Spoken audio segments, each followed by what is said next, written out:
नमस्कार। आज मैं बात करूंगी कुपोषण के बारे में। कुपोषण जो है 5 वर्ष से कम के बच्चों में देखा जाता है। ये 35.5% बेसिकली जो बच्चे होते हैं उसमें बौनापन होता है। इसी तरह 5 वर्ष से कम आयु के बच्चों में मृत्यु दर जो है देखा गया है 3.1% होती है। कुपोषण होने का मेन कारण है कि जो जरूरी पोषक तत्व हमारे शरीर के लिए चाहिए और जितना पोषक तत्व हमें मिलता है उसके बीच का असंतुलन। कुपोषण अल्पोषण यानी कि वेस्टिंग, बौनापन या कम वजन हो के रूप में होता है। कुपोषण जैसा कि आप इस पिक्चर में देख रहे हैं कि सामान्य बच्चे और जो वेस्टेड बच्चे हैं या बौनापन के बच्चे हैं वो कैसे दिखते हैं।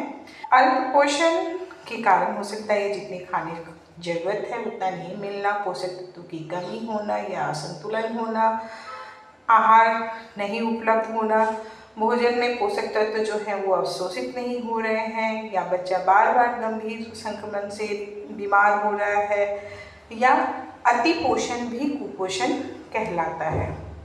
कुपोषण का कारण शुरू कब से हो जाता है? तो जब बच्चा माँ के गर्भ में आता है उस समय से अगर माँ कुपोषित है तो बच्चा भी कुपोषित होता है, कम वजन का पैदा होता है। जन्म के बाद उसका स्तनपान स्टार्ट नहीं होता है या स्तनपान स्टार्ट हुआ तो वो 6 महीने तक एक्सक्लूसिव ब्रेस्ट फीडिंग नहीं होता है या बच्चा बार बार बीमार पड़ रहा है तो पर्याप्त पोषक तत्व न खाने के कारण या चिकित्सीय स्थितियों के कारण कुपोषण होना तत्कालीन कारण है।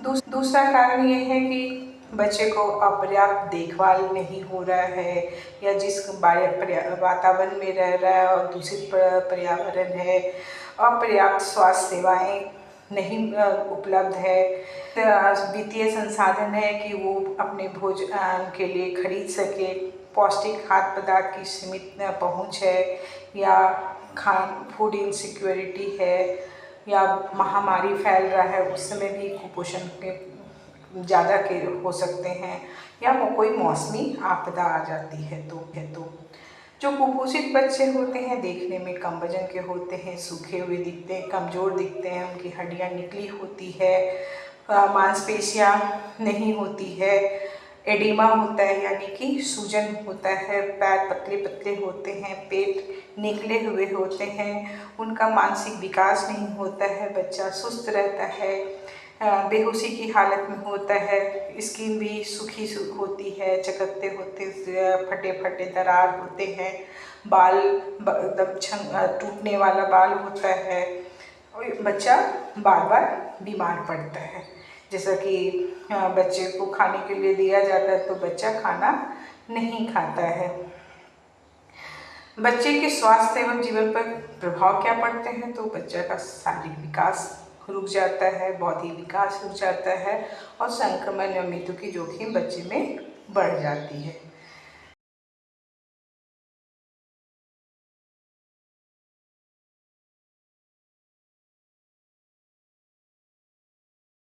कुपोषण के उपचार क्या हो सकते हैं? तो जब बच्चा गर्भ में आता है तो माँ बार बार गर्भावस्था के दौरान जांच करवाएं। बच्चा जन्म लेने के बाद उसका स्तनपान जल्दी से स्टार्ट कराएं।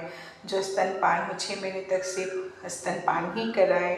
6 महीने के बाद जो ऊपरी आहार है वो सही से शुरू हो।